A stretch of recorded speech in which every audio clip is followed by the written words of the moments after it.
Je vous révèle que j'ai une petite joie quand je prends la parole pour prêcher, c'est quand j'arrive à trouver un sujet d'introduction entre le moment où je parle et ce qui s'est passé le matin. Et je me suis dit, yes, j'y arrivé. Et là, j'étais content, je venais et j'ai dit, yes, j'ai trouvé. Mais Jean-Marc me l'a piqué, en fait. Je voulais vous parler de ça, en fait, aussi, mais voilà, c'est vrai. On fait comme si tu n'avais rien dit. Voilà. Et oui, Jean-Marc a aussi dit que c'était la deuxième étape, mais ça, c'est pas un scoop de notre série d'études dans le livre d'Esdras. Et on va parler ce matin de nouveau départ. Et un nouveau départ. Et le nouveau départ que j'allais vous proposer, justement, était le nouveau départ de la prise de notes. Et c'est là que je vous aurais parlé, justement, de ce carnet. Et je me disais que moi, ça doit faire à peu près 30 ans que je prends des notes. Voilà, donc j'ai une pile de cahiers avec mes notes, que je ne regarde jamais en fait. Mais de prendre des notes, ça m'aide à mieux suivre, à me concentrer dans l'instant présent. Voilà, et donc c'est mon conseil effectivement, de prendre des notes avec ce carnet ou plus tard avec d'autres, mais c'est une bonne habitude. Bref, mais ce n'est pas le nouveau départ dont je voulais vous parler ce matin. Et c'est vrai que parfois, les circonstances de vie font que nous avons à prendre des nouveaux départs. Ou parfois, nous prenons des décisions aussi qui nous poussent à prendre un nouveau départ. Et le plus beau et le plus grand des nouveaux départs, c'est quand on se convertit, bien entendu, quand on reconnaît Jésus comme Sauveur et Seigneur. Mais au fond, même une fois qu'on s'est converti, la vie chrétienne est une succession de nouveaux départs. Et Jean-Marc, dans son introduction, nous a donné aussi des exemples. Il suffit que, dans une période où on s'éloigne un petit peu de Dieu, on lui tourne le dos et nous sommes amenés à prendre à nouveau un nouveau départ. Et c'est comme ça que successivement, notre vie chrétienne est faite de nouveaux départs. Et dans ce chapitre 3, justement, du livre d'Esdras, il est question d'un nouveau départ. La semaine dernière, avec Stéphane, dans les 2 premiers chapitres, on a vu que, j'ai repris la carte qu'il nous a montrée, on a vu que le peuple d'Israël était revenu dans la terre promise, autour de Jérusalem, après avoir vécu un certain nombre d'années en déportation. Et ils sont arrivés, ils ont retrouvé la terre promise dans le dernier chapitre, dans le dernier verset du chapitre 2 qu'on a lu la dernière fois. Et aujourd'hui, on va commencer évidemment par le chapitre 3, continuer par le chapitre 3, et le premier verset du chapitre 3 nous rappelle aussi qu'ils sont arrivés. Et c'est ce contexte, justement, où ils reviennent sur leur terre, sur la terre de leurs ancêtres, marque pour le peuple d'Israël, pour les Hébreux, un nouveau départ. Et je trouve que ce chapitre est particulièrement intéressant parce qu'il nous montre quels sont les ingrédients d'un nouveau départ. C'est quoi, au fond, ce qui compose un nouveau départ? Ça sera la première partie de cette prédication. Et puis la deuxième partie, je vous propose de réfléchir à quelle a été leur motivation aux Hébreux pour se lancer comme ça dans un nouveau départ.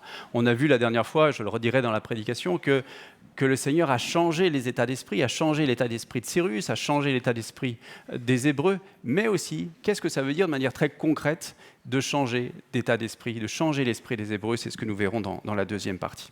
Et donc, je vous propose de lire le chapitre 3 du livre d'Esdras, et si vous suivez dans les Bibles, ce que je vous invite à faire aussi, voilà, je n'ai pas repris le texte, le texte vous l'avez dans les Bibles, et si vous les lisez, c'est à la page 326 des Bibles que vous avez dans les bancs, page 326, Esdras 3 donc. À l'aube du 7e mois, les Israélites étaient installés dans leur ville, et le peuple se rassembla comme un seul homme à Jérusalem. Josué, fils de Jotsadak, accompagné de ses frères, les prêtres, et Zorobabel, fils de Sheltiel, accompagné de ses frères, se levèrent et reconstruisirent l'autel du Dieu d'Israël pour offrir des holocaustes conformément à ce qui est écrit dans la loi de Moïse, l'homme de Dieu. Ils rétablirent l'autel sur ses fondations, malgré la peur que leur inspiraient les populations installées dans la région. Et ils y offrirent des holocaustes à l'Éternel, les holocaustes du matin et du soir. Ils célébrèrent la fête des tentes conformément à ce qui est écrit, et ils offrirent jour après jour des holocaustes, suivant le nombre fixé pour chaque jour, Après cela, ils offrirent l'holocauste perpétuel, les holocaustes des débuts de mois et de toutes les fêtes consacrées à l'Éternel, ainsi que ceux de toute personne qui faisait des offrandes volontaires à l'Éternel. Dès le premier jour du 7e mois, ils commencèrent à offrir des holocaustes à l'Éternel, alors même que les fondations du temple de l'Éternel n'étaient pas encore posées. On donna de l'argent aux tailleurs de pierre et aux charpentiers, ainsi que de la nourriture, des boissons et de l'huile aux Sidoniens et aux Tyriens, pour qu'ils amènent du cèdre du Liban par mer jusqu'à Jaffa. On agit de cette manière suivant l'autorisation reçue de Cyrus, roi de Perse. Le 2e mois de la 2e année, après leur arrivée à la maison de Dieu, à Jérusalem, Zorobabel, fils de Sheltiel, Josué, fils de Jotsadak, ainsi que le reste de leurs frères, les prêtres, les Lévites, et tous ceux qui étaient revenus de déportation à Jérusalem, se mirent à l'œuvre. On chargea les Lévites, âgés de 20 ans et plus, de surveiller les travaux de la maison de l'Éternel. Josué, accompagné de ses fils et de ses frères, Kadmiel, accompagné de ses fils et des Judéens, s'occupèrent tous ensemble de surveiller ceux qui travaillaient à la maison de Dieu. Il y avait aussi les fils de Henadad, avec leurs fils et leurs frères, les Lévites. Lorsque les maçons posèrent les fondations du temple de l'Éternel, on disposa les prêtres en costume avec les trompettes et les Lévites, descendants d'Asaph, avec les cymbales, afin qu'ils célèbrent l'Éternel, d'après les directives de David, roi d'Israël. Ils se répondaient en louant et célébrant l'Éternel. « Il est bon, oui, sa bonté dure éternellement pour Israël. » Et tout le peuple poussait de grands cris de joie en louant l'Éternel, parce qu'on posait les fondations de la maison de l'Éternel. Cependant, beaucoup parmi les prêtres, les Lévites et les chefs de famille âgés qui avaient vu le premier temple pleuraient tout haut pendant qu'on posait sous leurs yeux les fondations de celui-ci.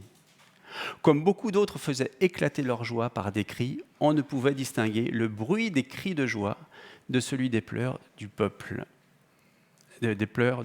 En effet, ils poussaient de grands cris qu'on entendait au loin. Voilà, Esdras 3. Et donc, voilà, la première partie, c'est que j'ai intitulé remettre Dieu au centre, avec voilà, le retour aux fondamentaux.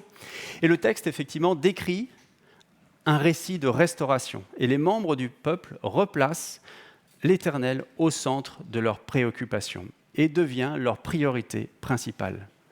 Ils ont, pour les uns, connu au maximum 70 ans de déportation, loin de chez eux. Et cette déportation est la conséquence de leur désobéissance. L'Éternel s'est servi des Assyriens et des Babyloniens, on l'a vu avec Stéphane la semaine dernière, qui ont envahi successivement le territoire d'Israël et ont forcé les Israélites à quitter la terre promise. Et maintenant, l'Éternel leur permet de revenir chez eux. On l'a vu sur la carte. Et comme je l'ai rappelé en introduction, eh bien, Dieu a changé l'esprit de Cyrus, qui était l'empereur de Perse, et également celui des Hébreux, pour créer les circonstances favorables à leur retour chez eux. Et pour les Hébreux qui ont fait le choix de revenir, un peu plus de 40 000 personnes, on l'a vu là aussi dans le chapitre 2, c'est comme un nouveau départ. Ils peuvent enfin retrouver la terre de leurs ancêtres et revenir sur la terre promise. Et ce nouveau départ est l'expression de la bienveillance de Dieu. Il aurait pu au fond les laisser tomber une fois qu'ils ont tourné le dos à Dieu. Mais Dieu est fidèle à ses promesses. Et il avait promis qu'il y aurait toujours un descendant du roi David sur le trône de Juda. Il avait déterminé à l'avance aussi une prophétie de Jérémie. Il a déterminé que l'exil ne durerait pas plus que 70 ans. Et là, l'Éternel met en œuvre ses promesses. Mais surtout, il aime son peuple et il n'a pas envie de l'abandonner. Et donc, il reste fidèle. Il met en œuvre ses promesses, encore une fois. Et donc, ils reviennent chez eux, on l'a lu, sous la conduite de Zorobabel, qui justement est un descendant du roi David. Et une fois de retour, eh bien, ils s'installent dans leurs villes respectives. On l'a vu, fin du chapitre 2, et le chapitre 3 recommence par ce verset-là. Ils s'installent dans leur ville. Et une fois installés, à l'aube du 7e mois, pour reprendre la jolie expression, je trouve, du verset, eh bien, ils se rassemblent à Jérusalem. Et la précision de la date n'est pas une simple information pour nous dire à quel moment ils sont retournés à Jérusalem. Non, c'est justement parce que le 7e mois arrive qu'ils vont à Jérusalem. Et une lecture rapide du texte pourrait nous laisser penser que la première action qui marque leur retour à l'Éternel est la construction de l'autel. Mais en fait, leur obéissance commence avant. Et leur premier pas d'obéissance, commence après, une fois qu'ils sont retournés sur les terres, bien sûr, mais leur premier acte d'obéissance est de revenir à Jérusalem, parce qu'ils obéissent à une loi donnée par Dieu à Moïse. Et on peut lire ça dans Lévitique 23, versets 23 et 25, je les lis simplement. Donc c'est l'Éternel dit à Moïse, « Transmets ces instructions aux Israélites le premier jour du 7e mois. Vous aurez un jour de repos proclamé au son des trompettes et une sainte assemblée. Vous n'effectuerez aucun travail pénible et vous offrirez à l'Éternel des sacrifices passés par le feu. » Et donc s'ils vont à Jérusalem pour faire des sacrifices, c'est par obéissance à la loi de Moïse. Mais bien sûr, pour que ces sacrifice soit possible, il faut un autel. Alors, sa construction devient leur priorité. Et ils se lancent dans sa construction, avant même la reconstruction du temple, avant même la reconstruction des murailles de la ville. Et ils prennent en quelque sorte le problème à l'envers de ce que pourrait leur dicter une logique humaine. Ce serait logique de commencer par construire les murailles pour se protéger des populations environnantes, on sait qu'ils leur étaient hostiles, et puis ce serait aussi logique de poursuivre après les murailles, de construire le temple qui abritera ensuite l'autel. Eh bien non, eux commencent par replacer l'autel sur ses fondations, même si celui-ci est placé dans un lieu ouvert aux quatre vents. Et une fois que l'autel est rétabli, eh bien ils recommencent à faire des sacrifices et remettent en place tous ceux que la loi leur demande de faire. Et d'une manière générale, ils restaurent le culte à l'Éternel. Et si maintenant la restauration du culte est devenue leur priorité, c'est qu'ils ont compris que ce n'est pas en construisant des murailles autour de Jérusalem qu'ils seront en sécurité, mais en plaçant l'Éternel au cœur de leurs préoccupations, parce que c'est lui qui les protégera. Alors, c'est ce qu'ils font. Et à la suite de cette réflexion, nous devrions nous demander nous-mêmes dans quoi nous plaçons notre sécurité. Est-ce que c'est en Dieu ? Ou bien est-ce que nous avons, nous aussi, nos murailles personnelles, murailles que nous avons patiemment construites de nos mains et qui nous font croire que nous sommes en sécurité. Des murailles que nous sommes appliqués à construire depuis longtemps et dans lesquelles nous mettons notre confiance. Ça peut être notre compte en banque, ça peut être notre intelligence, ça peut être notre santé, et pourquoi pas aussi le blindage de nos portes, de nos appartements ou de nos maisons. Et je suis sûr que vous avez partagé la même expérience que moi, que le blindage de nos portes ne suffit pas forcément à un cambriolage. Voyez. Croire que nous sommes en sécurité derrière les murailles que nous avons construites nous-mêmes n'est souvent qu'une illusion. Et ça ne veut pas dire qu'il ne faille pas être prudent, qu'il ne faille pas fermer sa porte en partant, mais je crois que nous nous trompons quand nous mettons notre sécurité ailleurs que dans l'Éternel. Donc il commence par reconstruire l'autel. Mais bien sûr, ce n'était qu'une étape. Et pour que Dieu revienne au milieu de son peuple, comme c'était le cas avant la déportation, quand le temple construit par Salomon était encore debout, pour que Dieu revienne au milieu de son peuple, il fallait faire des sacrifices.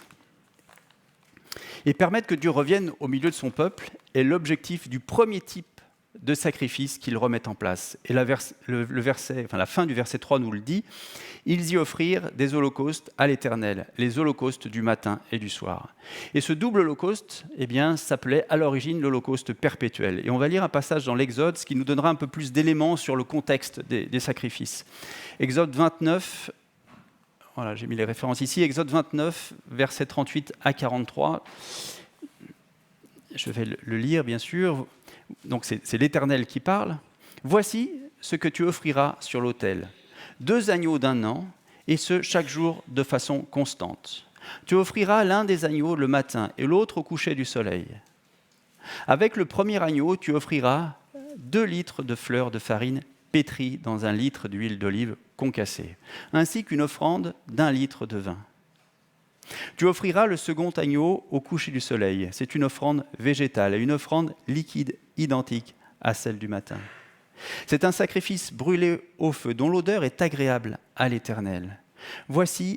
Voilà l'holocauste perpétuel que vous offrirez au fil des générations à l'entrée de la tente de la rencontre devant l'Éternel. C'est là que je vous rencontrerai.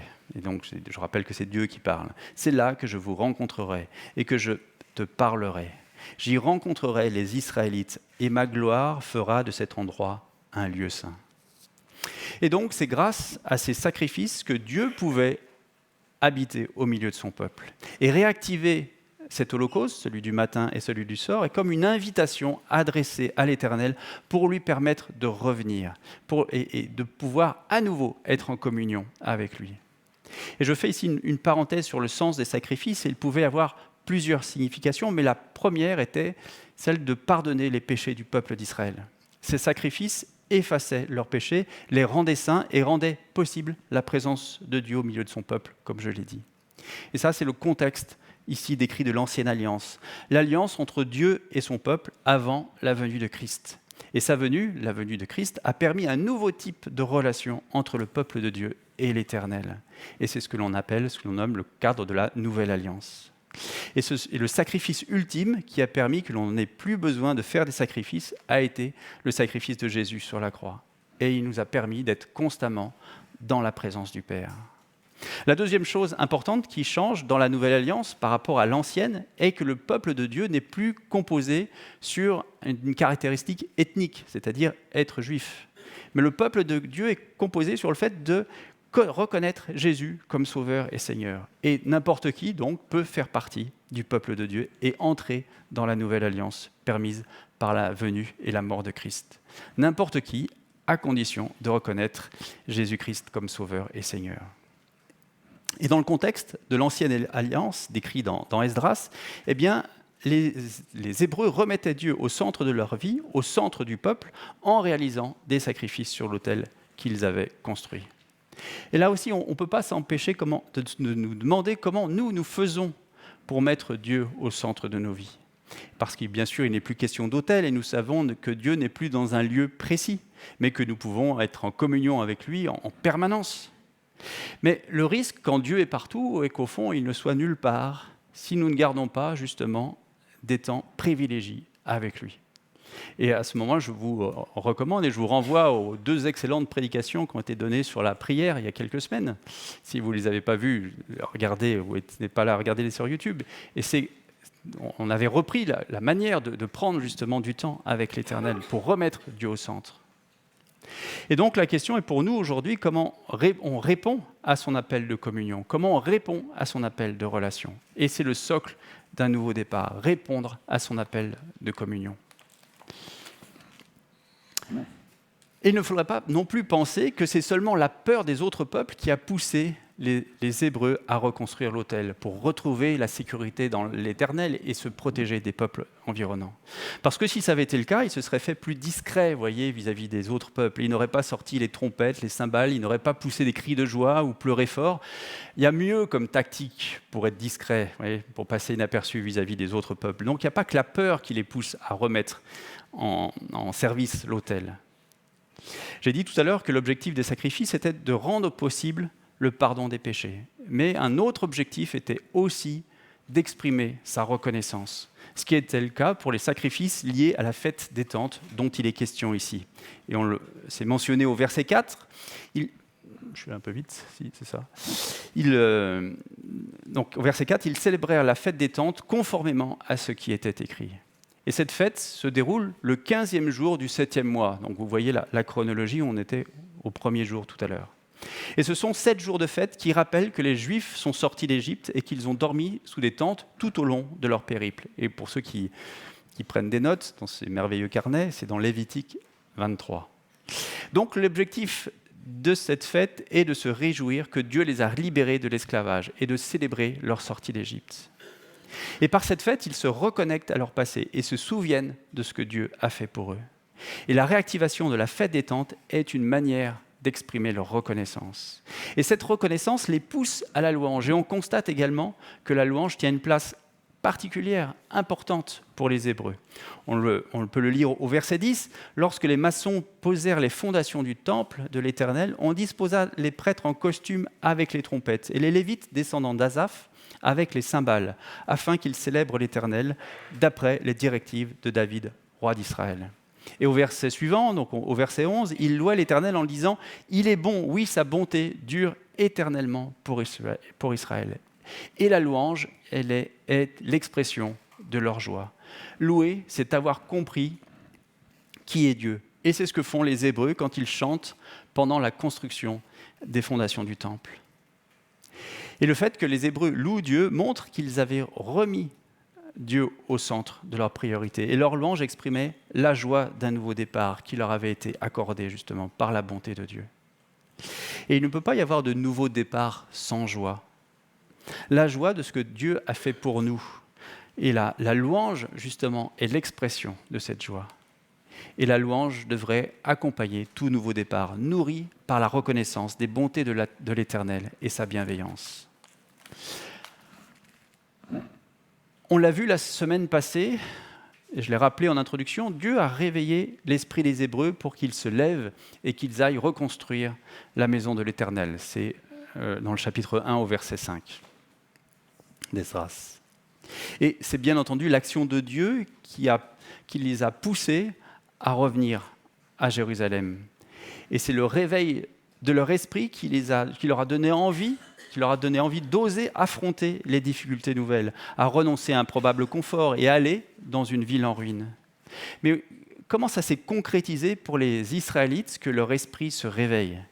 Ils ne se sont pas dirigés comme des somnambules à travers, jusqu'à leur lieu, jusqu'à Israël, jusqu'à Jérusalem, guidés par la voix de Dieu. Non, ils ont raisonné, ils ont pris des décisions. Donc qu'est-ce que ça veut dire que l'esprit des Hébreux s'est réveillé ? Et je fais l'hypothèse que leur esprit s'est réveillé en prenant conscience d'un certain nombre de choses qui leur ont donné la volonté, la conviction de ce nouveau départ. Et je vous propose de voir maintenant de quoi ils ont pu prendre conscience quand leur esprit s'est réveillé. Je pense que s'ils ont pris la décision de remettre l'Éternel au centre de leur vie, c'est qu'ils ont connu les conditions de la déportation. Ils savent ce que c'est que d'être loin de chez soi et de ne pas pouvoir célébrer un culte comme ils le faisaient auparavant, quand ils étaient dans la terre promise. Et ils ont sans doute pris conscience des bénédictions dont ils bénéficiaient quand l'Éternel était au milieu d'eux. Et cela n'a plus été le cas pour eux pendant des dizaines d'années, quand ils étaient en déportation.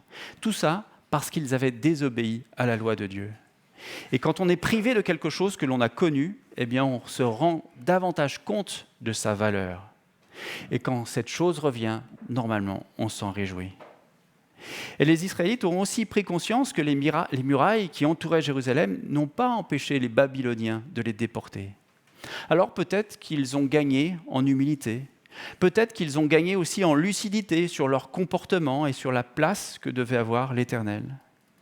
Peut-être qu'ils ont appris aussi de leur erreur passée et ils se sont dit « plus jamais ça ». Et cette expérience douloureuse de la déportation a été pour eux comme une leçon. Alors, ils sortent le grand jeu, si je puis dire. Ils remettent tout dans le bon ordre. Ils ont compris que les murailles ne leur garantissaient pas d'être en sécurité. Et d'une manière générale, l'expérience de la déportation a pour eux été suffisamment douloureuse pour qu'ils aient envie de retourner à l'Éternel et de se confier en lui. Et Dieu leur a donné la possibilité de recommencer, de repartir du bon pied et de remettre les choses dans l'ordre. La fin des 70 années d'exil que Jérémie avait prophétisé marque justement ce retour à l'Éternel. Et ce retour montre le pardon de Dieu envers son peuple, un pardon qui leur donne la possibilité d'un nouveau départ. Et là aussi, pour nous, l'enseignement est direct. Il me semble qu'un ingrédient nécessaire pour remettre avec sincérité l'Éternel au centre de notre vie est de prendre conscience de nos erreurs passées. Cela peut aussi être prendre conscience que notre contexte de vie démontre que nous plaçons notre confiance plutôt dans les murailles que nous avons construites plutôt qu'en Dieu, notre Père. Que faisons-nous de nos expériences passées ? Est-ce que nous sommes lucides sur la pertinence de nos priorités ? Et prions constamment que le Seigneur réveille notre esprit, s'il le juge nécessaire, pour que nous soyons lucides, encore une fois, sur la pertinence de nos priorités. Le deuxième élément qui les fait changer de priorité est l'obéissance à la parole de Dieu. Et plus précisément, ils ont pris conscience de la nécessité d'obéir à la parole. Et effectivement, se conformer à la parole de Dieu est indispensable à un nouveau départ. C'est par obéissance qu'ils sont allés à Jérusalem après s'être installés dans leur ville. C'est par obéissance qu'ils ont remis le culte en place. Et les versets 2 et 4 précisent qu'ils réalisent les sacrifices conformément à ce qui est écrit dans la loi de Moïse. C'est par obéissance qu'ils respectent aussi les rôles de chacun dans le peuple de Dieu, dans le peuple des Hébreux. Ce sont par exemple les Lévites qui surveillent les travaux de la maison de l'Éternel. Ce sont les descendants d'Asaph qui sont en charge de la musique. Et si les descendants d'Asaph ont ce rôle, c'est parce qu'en son temps, David, le roi David, avait chargé Asaph et ses frères de célébrer les louanges de l'Éternel. Leur comportement, leurs paroles montrent qu'ils ont pris conscience de la nécessité de l'obéissance. Et cela vaut aussi la peine de s'arrêter sur le fait qu'ils obéissent malgré leur peur. Et on le voit aussi au verset 3, que je relis. Ils rétablirent l'autel sur ses fondations malgré la peur que leur inspiraient les populations installées dans la région. Et effectivement, ils se sentent vulnérables vis-à-vis des peuples de la région, vis-à-vis des peuples qui les entourent. Malgré ce qu'ils ont appris, malgré le fait qu'ils mettent leur confiance dans l'Éternel, malgré la protection du roi qui a publié un édit qui les protège, ils ont peur des populations installées dans la région. Mais ils obéissent. Ils obéissent malgré obéir malgré la peur montre la force de leur conviction. Et si, je le répète, c'est-à-dire que s'ils obéissent malgré leur peur, encore une fois de leur contexte, eh bien, ça montre à quel point ils ont envie d'obéir à l'Éternel. Ça montre leur conviction. Et bien sûr, c'est une leçon pour nous aussi. Il ne s'agit pas d'obéir à la parole de Dieu seulement quand ça nous arrange, quand on en a le temps, ou seulement à une partie de ce qu'il nous demande. Le Seigneur nous demande d'obéir à sa parole en totalité et tout le temps, comme le faisaient ici les Hébreux. Ils obéissaient malgré la peur. Ils obéissaient malgré leur envie d'être discrets, vous voyez, et pourtant, ils ont sorti les trompettes et les cymbales, au risque d'attirer l'attention sur eux des peuples autour. Et c'est la condition indispensable pour réussir un nouveau départ. Et même si ce n'est pas au cœur de notre sujet, là, sur le départ, je souligne ici que l'obéissance de chaque membre du peuple crée l'unité du peuple. Quand chacun obéit à la loi de Dieu, tout le monde va dans le même sens. Et l'unité est aussi le fruit de l'obéissance. Et l'unité du peuple se révèle à plusieurs reprises dans le chapitre 3. Et on le voit dès le premier verset. Le peuple se rassembla comme un seul homme à Jérusalem. C'est le premier verset qui nous dit ça. Et ce ne sont pas que les prêtres qui ont conscience de la nécessité d'obéir à la loi de Dieu et donc de se retrouver à Jérusalem. C'est l'ensemble du peuple. Et un peu plus loin, au verset 5, on voit également l'engagement de l'ensemble du peuple. Je lis le verset 5, « Toute personne qui faisait des offrandes volontaires à l'Éternel ». Et là aussi, ce ne sont pas que les prêtres qui font des offrandes, mais aussi de simples membres du peuple. Et on voit par ces deux exemples l'unité du peuple. Et ce mouvement d'unité du peuple, enfin, au sein du peuple, devait être aussi un encouragement pour tous les Hébreux, un encouragement à persévérer dans l'obéissance. Enfin, je termine sur le point de l'obéissance en rappelant que pour obéir à la parole, je vais dire une évidence, mais pour obéir à la parole, il faut la connaître, il faut la comprendre, il faut la méditer, il faut être enseigné. C'est difficile, voire impossible d'obéir à des règles que l'on ne connaît pas. Donc c'est tellement important de connaître la parole pour savoir lui obéir. Un autre moteur puissant au nouveau départ est la reconnaissance. Réaliser ce que l'Éternel a fait pour eux a sans doute donné envie aux Hébreux de revenir à lui. Et les Hébreux l'ont exprimé en célébrant la fête des tentes dont j'ai parlé tout à l'heure. Ils sont reconnaissants que Dieu les ait libérés de l'esclavage. Et il ne manquait pas de sujets de reconnaissance, comme par exemple le fait que Dieu était au milieu de son peuple. Un autre sujet de reconnaissance pour le peuple des Hébreux est de savoir qu'ils étaient un peuple mis à part. Bref, les sujets de reconnaissance étaient nombreux pour eux. Mais peut-être qu'ils avaient oublié toutes ces bénédictions. Et en réveillant leur esprit, eh bien, Dieu les leur a rappelées. Quand on a réellement conscience des bénédictions dont l'Éternel nous a fait bénéficier, alors nous sommes prêts à nous engager avec lui et d'aller loin et avec fidélité. Ce ne sont pas les bénédictions en elles-mêmes qui déclenchent un nouveau départ, mais le fait d'en avoir conscience, de les connaître et de savoir de qui elles viennent. Pour nous qui vivons dans le contexte de la Nouvelle Alliance, notre sujet de reconnaissance numéro 1 devrait être le fait que Dieu nous a permis d'être réconciliés avec lui grâce à la mort de Christ sur la croix. Il nous a promis que rien, absolument rien, ne pourra nous séparer de lui, de sa présence, de son amour.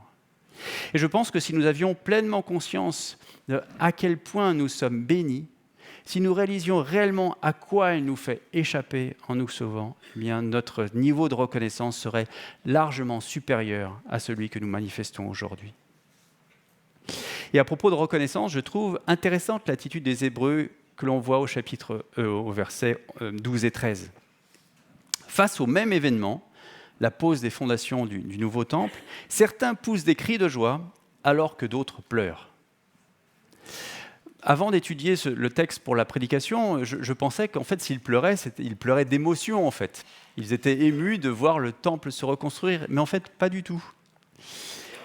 Ils pleurent sur la splendeur du temple précédent qui avait été construit par Salomon, parce que ce temple-là était beaucoup plus fastueux, il avait pris beaucoup plus de temps pour le construire, beaucoup plus de temps et beaucoup plus fastueux que celui qu'ils sont en train de reconstruire. Et en fait, ils pleurent par nostalgie, la nostalgie du temple précédent.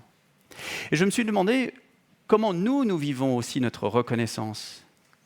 Est-ce que nous avons l'habitude de pleurer sur ce que nous avions et que nous n'avons plus, ou ce que nous vivions et que nous vivons plus?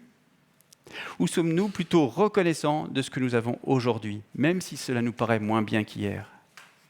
Et pour prendre un nouveau départ, il me semble que la deuxième attitude est préférable, c'est-à-dire d'être reconnaissant pour ce que nous avons aujourd'hui. Parce que d'une manière générale, la nostalgie d'un passé qui nous paraît plus faste, plus heureux, n'aide pas à apprécier les bénédictions d'aujourd'hui.